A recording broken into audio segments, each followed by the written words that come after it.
right, now. boom. Yay! There we go. Perfect. Nailed it. First try. How's it going, everybody? I can't even believe that we somehow have made it this far. But I am Michael Stover. I'm Nora and welcome to Office Hours. Yes. Yeah, we're glad to finally be on YouTube. Instagram was nice, but I think we're gonna have a bit more freedom here to kind of do our own thing and hopefully get you guys involved and stuff like that. Nora, if you want to introduce yourself first, I'm going to try to get some of these tweets out so we can get people in. So welcome to Office Hours. Office Hours is a regular thing that Sto and I do to really help artists navigate the music industry. I think we both were hearing and going to a lot of things where people were just like, we'll put a campaign together. Well, okay, but how? Or you got to, build, I don't know, they were just saying these like big things that I didn't think were practical or tactical for your average independent artist. And so Sto and I started Office Hours as a way to provide really practical, tactical, strategic information to artists because we want to see y'all shine and support you in real ways. I'm Nora Rahimian. I'm a creative consultant. I help artists navigate the industry and achieve success on their terms without having to give up their creative control or their financial control or any of their integrity. And so really my work is about putting power back in the hands of artists and helping artists use the platform that they have for social impact. I have a long history. I've managed artists, I've run festivals, I work a lot with international artists. So, but we can get into all that later. So how about you? You want to introduce yourself? Yeah, what's up, everybody? Michael Stover, Big Sto, hip hop journalist. I've been doing this for about 15 years or so. Started off, I guess I'm most known for Dead End Hip Hop, I suppose. My time there as a writer and editor kind of evolved into artist development over the course of the last, I don't know, I'll say 5 or so years. Joined Taste Creators a couple years ago as well. And, we do a lot of artist development stuff. I do it all, bios, album rollouts. We've put together festivals, curation, everything. But yeah, we pretty much wanted to do this because I do see a lot of people, trying to do stuff like this and either A, just don't have the expertise, or B, just straight up are just only in it for the money and just taking advantage of artists and stuff like that. So we wanted to make sure that we were coming correct and providing that information where we could. And yeah, we're finally here on YouTube, and we're glad that you guys are here with us. Welcome to Office Hours. Welcome to Office Hours. And as you're here, please feel free to introduce yourselves in the comments. If you have questions, send it to us. Tell us where you're from. As important as like Sto and I talking and answering questions is the relationships that y'all can build with each other. We want this to be a community space and a communal space. And so, don't be shy about introducing yourself and telling us a little bit about who you are. Because, that this isn't about me and Sto. This is really about you all as artists. I have to say, so we've been doing this on Instagram for, I don't know, since like the summer. And this feels really different to me, Sto. I think there's something about like the permanence of YouTube that makes me really nervous. So I just had to get that out there, and I appreciate those of you who are here to support us. K Love You Music says, yo, glad to be here. Appreciate all y'all for the artist community in Locked In. Thank you so much for supporting and being out here with us. Yeah, we're just experimenting and for these first couple episodes, so definitely bear with us as we kind of work out the kinks and figure out exactly how StreamYard works. We know there's at least a 10-second delay between our actual platform and what you guys are seeing, but still, any questions that you guys have, any comments that you guys have, we can easily put them on the screen. We want there to be a discussion. One of the best parts about YouTube is just having the live chat where people can see the entire conversation. I could not stand on Instagram how you could only see maybe 2 or 3 lines of the live chat. And now we can display them on the screen. So, you guys can get involved and not feel behind and stuff like that. So I'm also very nervous here on YouTube, just because yeah, I'm just not great with the whole having my Ugg mug on camera and stuff like that. That's exactly right. So shout out to Candace, shout out to Xavier, North Star, who are out here. absolutely. So I have a question for you. Yeah. Oh God. Is this what you thought you would be doing? Like when you were a kid and you were like, when I grow up, is this what you thought you would be doing?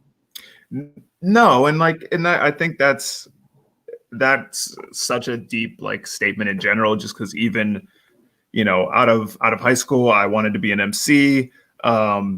And then out of college, I wanted to be a writer. And so, you know, definitely I feel like I've accomplished that part. But, you know, it's just as I navigated the industry and just in talking to people and stuff like that, I just realized that, to be honest, not enough people were doing research and just like learning about the industry and learning how to move and learning how to get your music out there. So I don't know, I just kind of took a liking to that, and it's kind of blossomed into this thing that, to the point where it's like I've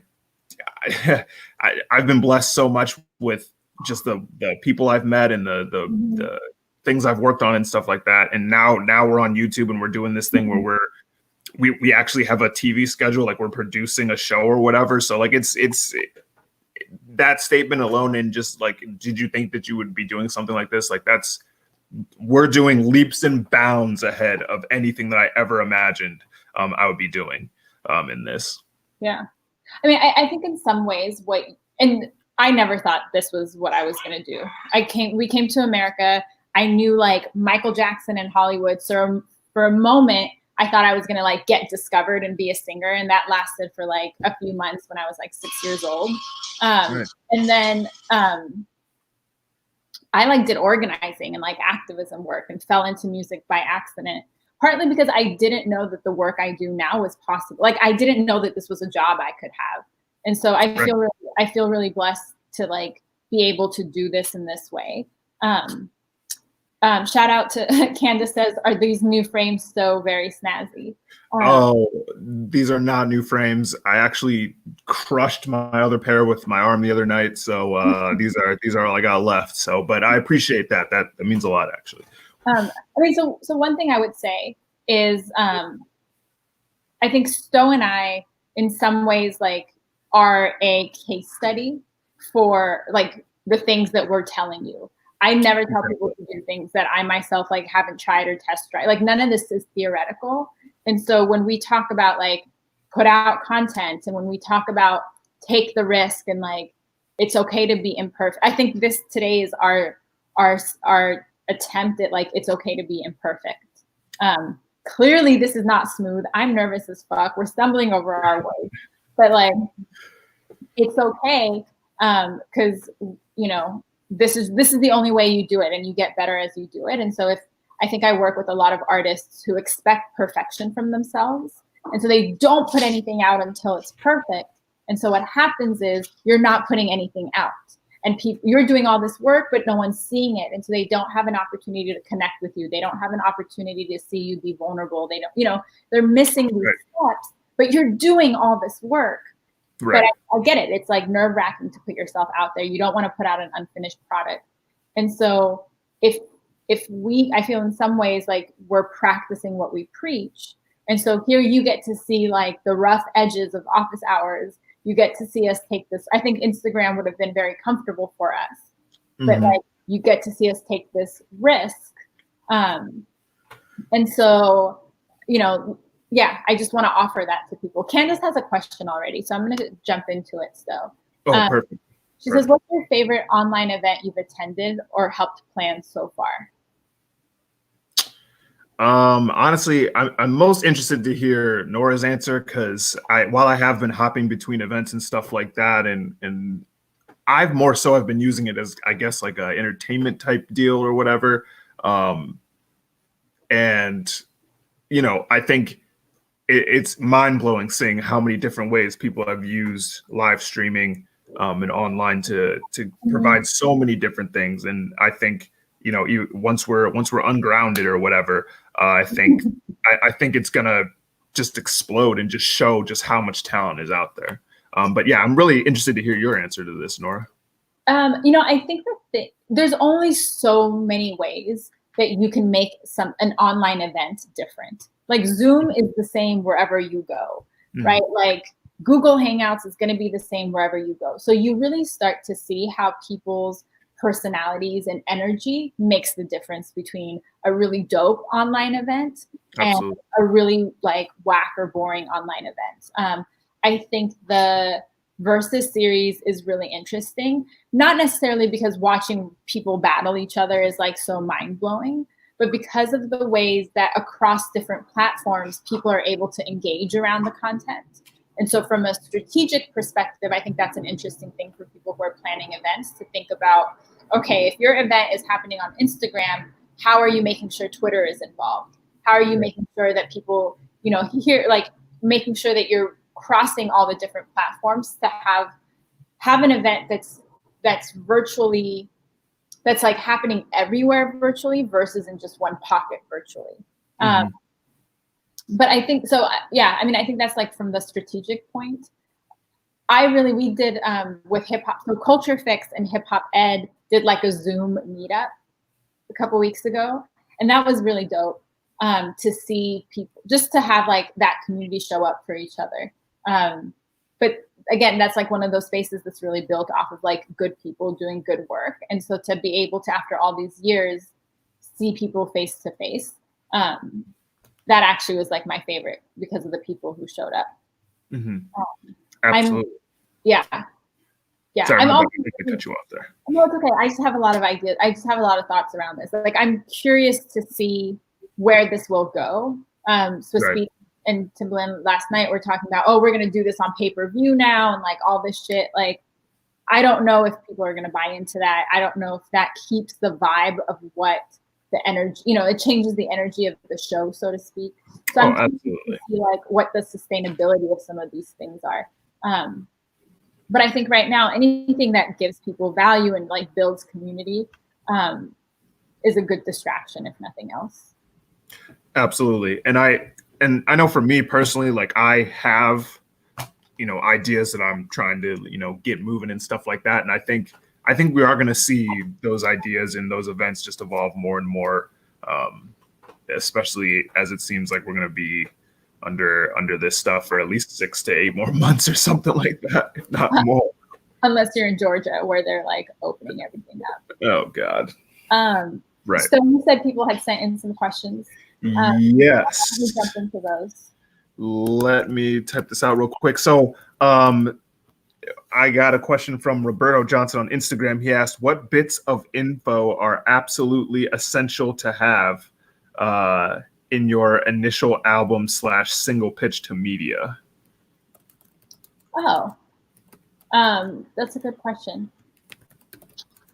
Candace says, I like what you said about making sure all audiences are involved. Thanks, Candace.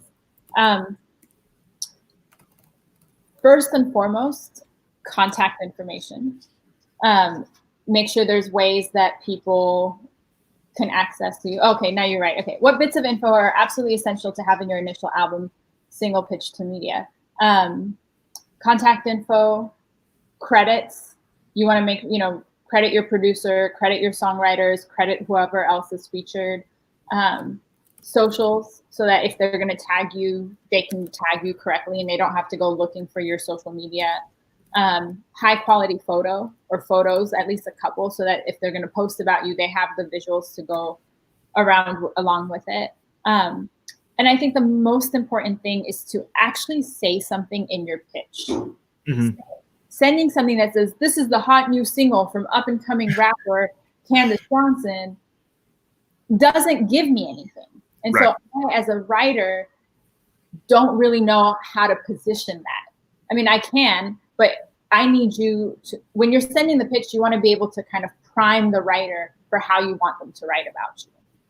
And so use words that mean something. If you're going to tell me you're an up and coming artist, like prove that to me. Give me the history. Tell me that you won awards, or tell me that you sold out shows, or tell me that this is your first song, or like give me information about you that I can use. And same thing about the song. Don't tell me that the song is dope or that it's a fire track. Tell me that you're, using Fela Kuti inspired percussion mixed with Dr. Dre, whatever. Like, tell me the story so that I get a sense of what this is, because you want to intrigue me enough to be curious enough to play the song and to actually listen to the project that you sent me. And so your pitch has to be descriptive and interesting. But so you work on these a lot. What would you add? So, I think one thing that I think a lot of artists forget when it comes to pitching and writers and stuff like that is the majority of the people that you are pitching to get hundreds, thousands of emails a day, let alone a week, let alone a month, let alone a freaking year. If you don't stand out, it's going right in the trash. That's just what it is. And for me, it's like, if you won't even take the time to put effort into your press release, there's no real reason for me to press play. Especially if I don't know who you are. You've just maybe you've hit me up on Twitter or something like that, randomly asked for my email. Like, there's no reason for me to open that email. And the thing is if I do open that email and all I see is, yo, I'm such and such rapper from Oregon, and I'm the next Tupac. Like that, do you know how many rappers have used that exact same phrasing? Maybe not the state, but that comparison to Tupac, that doesn't help you stand out. It literally just makes you sound like every other rapper out there. And that's the thing when it comes to pitching, is that you are trying to separate yourself from every other rapper that's out there. It's sometimes kind of mind-blowing seeing rappers take the almost exact same approach as someone else that they've either seen or something like that, because a lot of times that approach doesn't work. You've got to be one of the best tools that you have on your belt is being yourself. You do not need to copy off of, I don't know, insert rapper here and copy their press release and whatever, and try to get that in there. Your best bet is to have, at least for me anyways, to have 2 nice paragraphs, one introducing who you are, the second introducing what I'm about to listen to. And then, if you want to throw in statistics like numbers and stuff like that, that's cool. But make sure it's backed up by the actual story and what I'm actually going to be listening to. Artists don't really like it when we say things like, don't just say that you're dope and don't just say that you're hot. But you'd be surprised how many people just use that wording and expect to get featured, and then wonder and then start hating when they don't get featured. The last thing go ahead. No, sorry, I'm going to cut you off, but you want to give context. I don't know you from anywhere. You're sending me a pitch and you're telling me you're dope. You got to prove that to me. And so give me context. What makes you dope? Exactly. Sorry, so I didn't mean to cut you off. No, you're fine. The last thing I wanted to say is that you are essentially helping the writer write this piece. If all you're giving them is a couple sentences on how you're dope and how you're hot, what in the world are you expecting them to write? And especially if you aren't giving, because here's the thing, for me, I like to describe, what drums are being used or who's sampled or who's featured, who's production, what album is it from? And if you don't have any type of information, what are you expecting the publication to write? They cannot write a whole full-fledged piece on how you're so hot and how you're so dope if all you've given them is 3 sentences and a track that sounds like everybody else's. So yeah. I would just add, so you said 2 paragraphs. I would say 3 paragraphs, because you have to say, "Dear Sto, hi, nice to meet you. I've been following you on Twitter for a really long time." And you're, treat the writer like an actual human being. And we Bingo. Can 100% tell when you copy and paste. If you don't use my name in something, I'm going to assume you're copying and pasting. And that's true. Let me tell you, that's true in your DMs. That's true in your mass WhatsApp messages. That's true in my texts.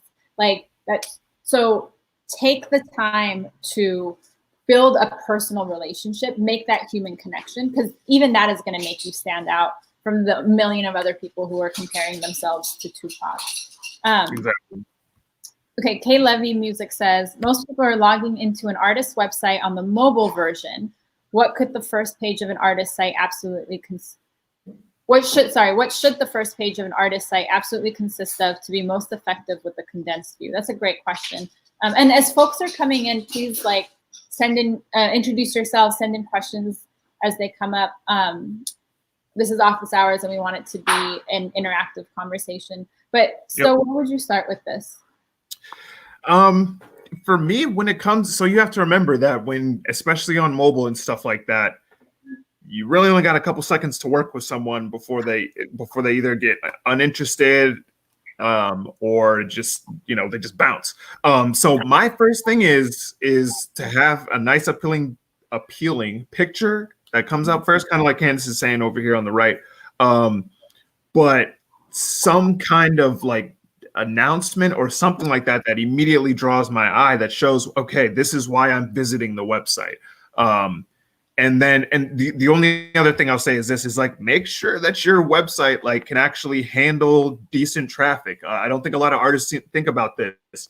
If you have too much going on your website and your page loads mad slow when people come to that first page, because that first page takes up a lot, especially if you have a huge ass picture and maybe a video or something like that, that takes up a lot of computer memory, and especially memory on the phone. If it's bogged down, that website is gonna lag, and that's the absolute last thing you want, because even me, like I'm impatient as hell. If that thing don't load up in 3 seconds, I'm out of there. And so I can only imagine people who are just hitting it for the first time. So my thing is nice visual, let them know why they're entering the website. I don't know, check out the the video for my lead single, boom, there. Have a video up there, even on the front page, so they can just press play and see what it's all about and decide whether or not they want to jump in. Yeah, I think Candace actually hit it right on the nail. Like a nice visual or photo. And why? Because that's gonna, like, when they say a picture speaks 100 words or whatever that saying is, like, really quickly with a photo or a video, you're going to be able to communicate so much about who you are, what the aesthetic is, what the vibe is, who you're trying to attract.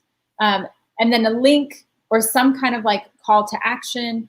I think collecting emails is a good idea. Like, absolutely, quick pop-up that says like, sign up for the newsletter, or be the first to get a copy of my album, or enter to win a t-shirt. Like, you have all these ways to capture people's emails, because we talk about this all the time, but if Instagram goes down, if something goes down, or if you want a way, still to this day, email is the best way to reach your target audience directly. So creating ways to capture emails, but a visual and a call to action are the top two things you should have for sure. Yo, if you're watching this, play that email part back, because that's even as we do this, sometimes I forget to mention that. Even though email sometimes can be very annoying, it is one of the most powerful tools that you have, because the minute you have someone's email, well, maybe not for a fact, but at the very least that they're interested in you.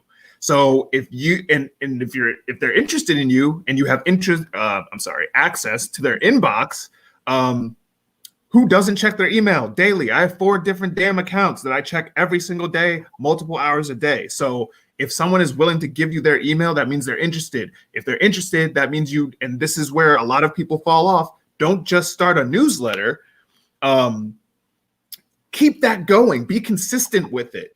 Because then it turns into something that your fans are looking forward to. Like, damn, like, what's coming in the newsletter this month? Like, I get hyped when I get newsletters. I love reading newsletters, because it's catered content that I've chosen, that I'm interested in, and I want to be updated on that. So yeah. Yeah. So I think the thing that makes newsletters and emails separate from everything else is you're not dependent on an algorithm, right? You post something on Instagram, and it's up to the Instagram gods to decide whether or not people are going to see it. You post something on Twitter, and that just moves through your timeline so quick. You send an email, and guaranteed it's going to show up in every person's inbox. So then the work is on you to make sure you're sending emails and newsletters that are interesting and engaging and all those things, but it takes away kind of the element of like uncertainty that comes from like trusting social media to do that work for you. And one thing, you want to be consistent. If I send a newsletter once every 3 months, I've lost my audience in that time. And so really part of when you sit down and you're creating a project plan and a release strategy and all that stuff, really sit down and map out, okay, the same way you're looking at what Instagram posts you're going to post, when are you going to send out a newsletter, and what's going to be the content of those newsletters, and how each of those newsletters build up on the previous one. So you really want to create like that should be part of your content calendar also. And I think we could do like a whole live Sto just on newsletters. On that note, you guys also, as we're like having this Q&A, if there's specific topics that you want us to do an episode on, please drop those in the comments too. Eventually, like we'll just dedicate a whole time to like networking, or dedicate a whole time to split sheets, or dedicate a whole episode to whatever. So if there's specific things that you want us to talk about, please drop that in the comments and we'll build an episode around it. Hey, Levy says, that's good stuff right there. Definitely applying that. I'm so glad that's helpful.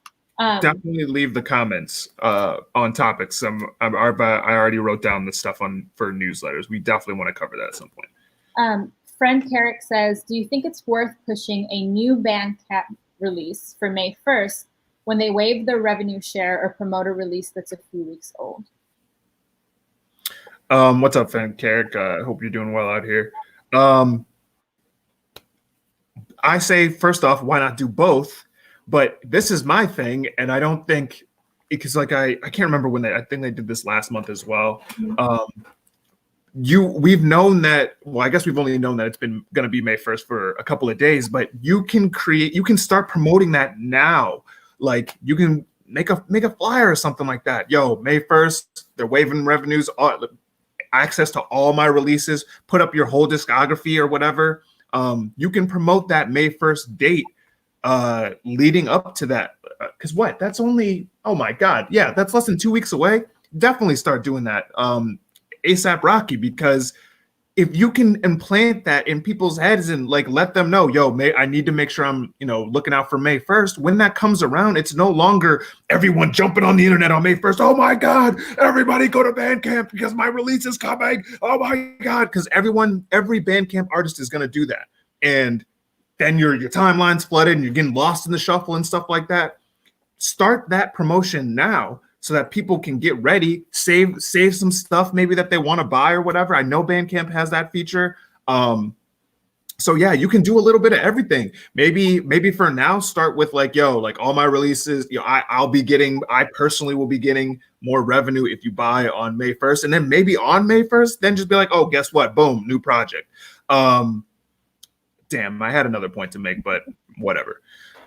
No, I think so. That's like exactly the strategy.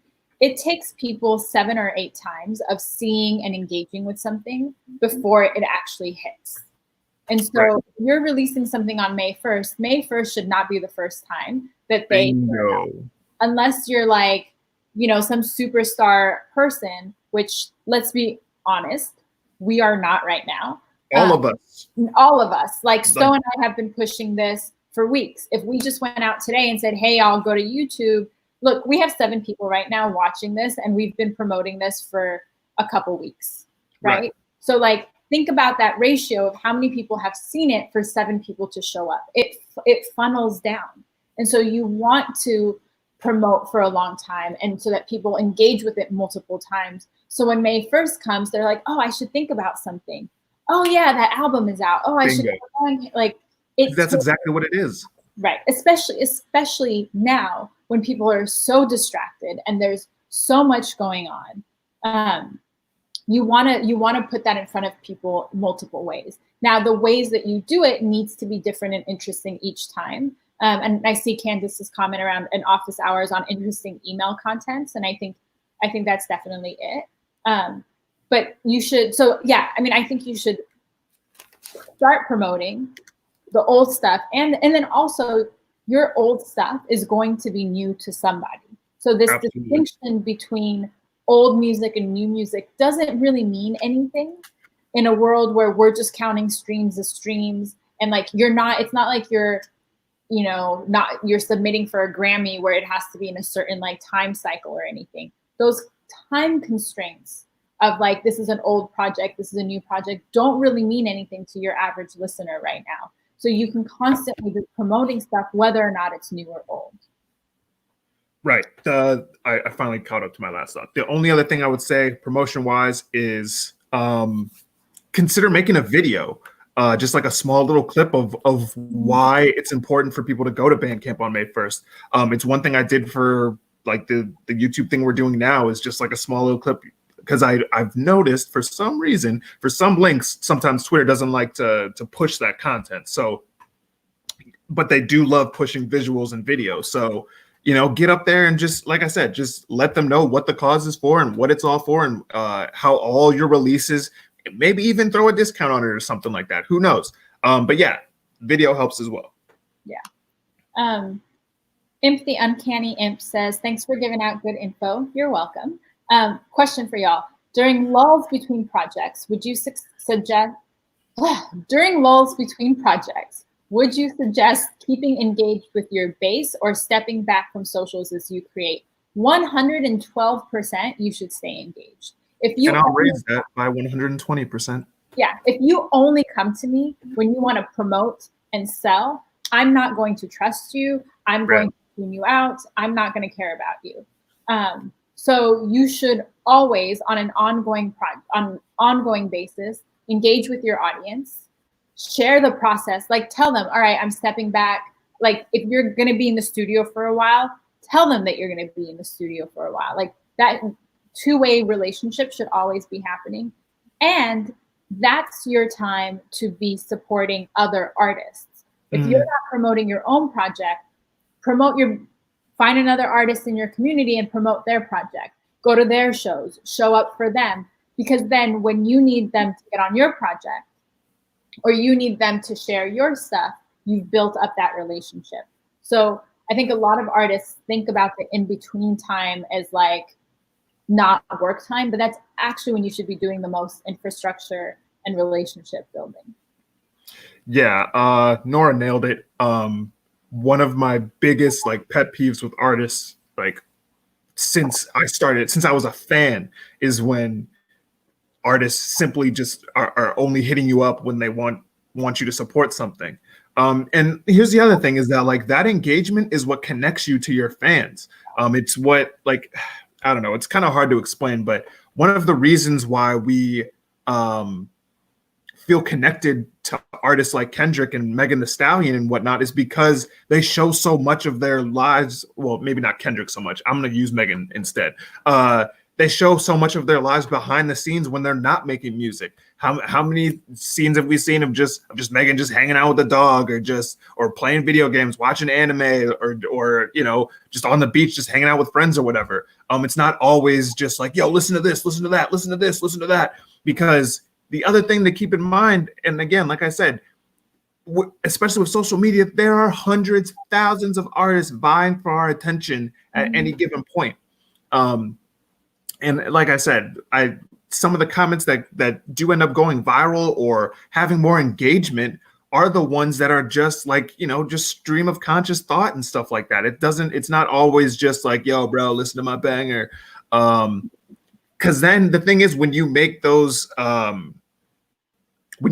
connections through engagement and stuff like that, when you then come back around to promote your project, you then get, I don't know, you just get a more impassioned fan base and audience that's excited to hear your music and is excited for what's to come because you've built those connections, you've built that relationship, and that oh my God, what is it? Pathos? Yeah, that emotional like connection is there. And I think that's what also brings in more fans and helps them stay engaged when it comes time to buy a product. It's the in-between time that actually makes people fans, right? And so it's the difference between like, do you want to be the commercial or do you want to be the show that everyone's talking about on Twitter? And it's the show that you want to be. So it's also the thing that's going to make you stand out compared to all the other artists, right? If I come to your Instagram page and all I see is flyer, flyer, flyer, flyer, flyer, flyer, I know that you're not someone that's going to engage. That's not interesting content. So you're going to lose the follow, you're going to lose the engagement. But if I come and I see that you've got like art that you're doing and you're talking about like, here's you singing a cover and here's you supporting another artist and talking about their show and all these different things, now I'm interested. And now I know that you're going to give me value besides just selling yourself to me. And so I get it, because I think for a lot of artists, it feels like then they're not supporting their work. But this foundational stuff is the stuff that's going to build up your work. It's how you're going to build fans. It's how, by not asking people to listen to your music, is actually how you're going to get them to listen to your music. So it feels, I get it. It feels a little counterintuitive, but this is actually the foundation work. Y'all, if you're still here, thank you for hanging out with me and Sto on office hours. Please, like, if you have questions, send them to us now. If there's certain topics that you want us to talk about, that you want us to cover in an episode, please tell us. We really this is for the community. There was another question, Sto. I think let me see. Yeah, I like threw it up unless someone else put up a question. I'm not really sure. I put up this one. Yeah. What happened to it? Oh, okay. I didn't see it come up. All right, there you go. What's a good amount of time or amount of lead time to send a press release to media before an album drop? And especially in this time, I don't really know if there's necessarily like a good time. In all honesty, it kind of comes down to like, are you communicating with who you're sending it to? Because, if you're just kind of, you got random contacts and you're just kind of lobbing them your album beforehand just in hopes that they listen, then, whatever. But if you have contacts and whatnot, and, you're sending them an album in advance, it really is just about communicating to them that you're sending it through. But I guess if you are going to wing it, for me personally, I like to have a month to sit with the record. Because I don't care what anybody says, you cannot, like, if you want someone to analyze and write about your record and like know what they're talking about, you can't send that record 2 days in advance or even a week, to be honest, and expect them to genuinely absorb everything that you're saying, all the beats and credits and all this stuff, and to have a educated and analytical opinion about the music. I just don't think that's possible. So if you want them to get into it and like, whatever, like I say a month. But if you're trying to do like some, just first impression stuff, then maybe a week or two beforehand. Yeah. I mean, I think the lead time in this day and age, you should never be cold calling anyone anyway. Like you should never send a cold email. So really 2-3 months in advance, you want to start doing your research to see who are the outlets you want to pitch to see who are the writers you want to pitch to, and start engaging with them in meaningful ways on social media. So I would, whatever Sto said, like add a few months to that to do that groundwork. Yeah. Definitely. And then you got to remember, you're not the only one pitching. And then on top of that, right now in today's world, the music writer is also taking care of family members, living during a pandemic, trying to find supply. Like people have all this other stuff. So whatever you would add extra to it, so that they just have enough time. And then it's okay to send, if you send something a month in advance, don't hear back in a couple weeks, it's totally okay to send a friendly follow-up and say, hey, I sent this a couple weeks ago. Is there anything else that you need to make this easier for you? Like the follow-up is okay. Right. But it's also important to, I think it's important to give them enough time. I saw somebody say something about, does the weekend rule still apply? And this is one of those like music advisor folks, right? And they were like, fuck it, like send it anyway. Please remember that the people that you are pitching to are actually people. And so you can send your email on a Saturday or a Sunday, but like, don't you damn expect a response, damn it. Keep in mind that these are people, and everyone, like, work-life balance is important for everybody, for artists too, which is why I tell you, like, take a break, get your sleep, go out and like go for a walk or whatever. But it's the entitlement to people's time that's going to turn people away from you.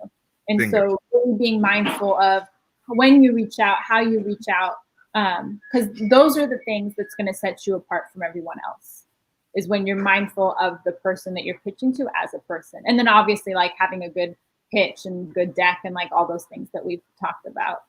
Shout out to Mike Squires who's in here. We've been on here for like 40 minutes. It's 40 minutes, yeah. So maybe we wrap it up here. Covered a lot today, honestly. This was great. Thank you all for hanging out with us and making me feel way less nervous.